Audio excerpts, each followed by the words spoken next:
your first relationship with Nike begin, and what's the reason that you chose Nike? Yeah, my first relationship began in August of 1996. I just turned pro. I just finished winning my third amateur in a row, and had a serious conversations with Nike and Phil Knight, and Phil believed in me.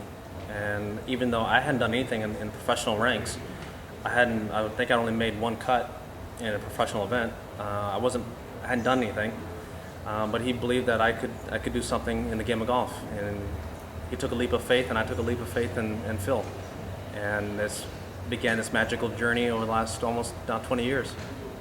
Have you ever thought of leaving Nike? No, no. I've had my contracts come up, but I've always renewed. As I said, I've had an amazing relationship with Phil Knight, and over the years, it's been unbelievable to be able to talk to him and about any different thing. But it's amazing that we can sit down and have these kind of conversations about the game of golf, about life, and it's an open phone book. I can call him up anytime, and he returns my calls, or I get a hold of him, and we'll just sit there and just rap and talk. And it's been, as I said, it's been a very amazing relationship. Well, I think it's in a number of different categories. I think that apparel, we had apparel that I didn't think that was enhancing a player's performance. I think that the apparel that we wear should enhance our performance. It should not deter. Hence, we got to more stretch fabrics, dry fits. We totally changed the landscape of how golfers dress and what golfers wear. I remember back in '99, 2000, we came out with their solid construction golf ball. I just switched from Titleist to Nike, and took a leap of faith in the solid construction ball, and the wound ball was done. I went on to win 4 straight majors with that solid construction ball, and the entire industry changed. And we've done the same thing with our irons, our woods, and our putters with the groove technology. It's just amazing to be a part of innovation, to work with guys like Mike Taylor and the rest of the crew there at the oven, and to be able to create product.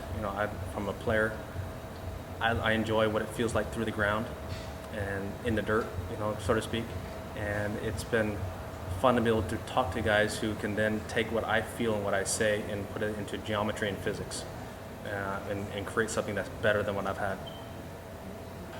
I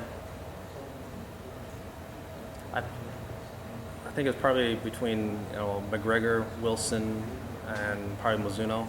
I think we're all about that same. They all basically look the same. You've had different players playing the different clubs. I played Wilson staffs. I played Jack's McGregor tourneys. Also played the Mizuno's, like the MP 14s and 29s. I think even Daiwa had a Daiwa advisor, and David Graham came out with his blade there for a while. But I've played blades all my life, and so there've been different sizes to the blades, different height, different lengths. But blades have always been blades. I've never been one who played the cavity backs, or have had any kind of success, because I like working the golf ball, I like changing trajectories and shapes and flights.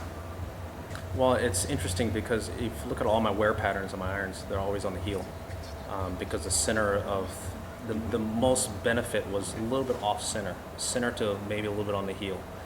And it's interesting because if you look at Hogan's one iron that he hit at Marion, that famous picture that was taken, that one iron, that wear spot is almost on the hosel. I mean, it looked like you can shank the ball. I put it down there. There's no way I would hit it right there every time, but that was where the meat of the face was. We've basically taken the meat and moved it right to the middle of the face. And as a players, you look at all the different players who played over time. They'll find where the middle of the face is, where the hot spot is, the sweet spot. And some putters are the same way too. Some putters are a little bit more towards the heel. Some putters are right then in the center. But you find it, and once you find that stable point, you repeat it. And it's funny to see some of these guys' wear patterns, how they're a little bit off center. And you're always taught to hit the ball in the middle of the face, but the middle of the face isn't always the best spot to hit it.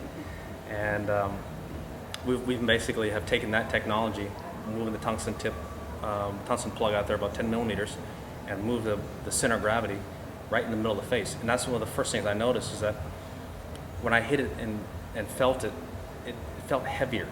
The hit felt harder, heavier, and more dense. And the ball flew better through the wind. And hey, trust me, I was shocked. I didn't think that it would make that big a difference, but it did. Okay. Stronger? Who's better? Well, when I was 24, 25, I was having that good run. I was back in 99, 2000-ish. I was having a pretty good run that time. Like I won, I think 17 times in those 2 years. So I had a good run then. But Rory's having a great run now. He's won 3 tournaments in a row. He's won 2 majors, and he's winning the big ones. And that's what you need to do. And he's 25. He's won 4 majors. It's about winning the biggest events, and he's doing that. And it's exciting to see a player of that ability when he gets going, he gets rolling, and he gets hot, and what he's able to do. Now, for me as a competitor, I want to be in that position as well, and let's go head-to-head and let's go toe-to-toe. Unfortunately, our time periods haven't overlapped, where we haven't really gone at it that many times. We've only gone at it maybe a couple times, a handful of times. But hopefully, certainly in the future, that we'll have more duels together, back nines on Sundays at major championships or other big events. That's something we're both looking forward to.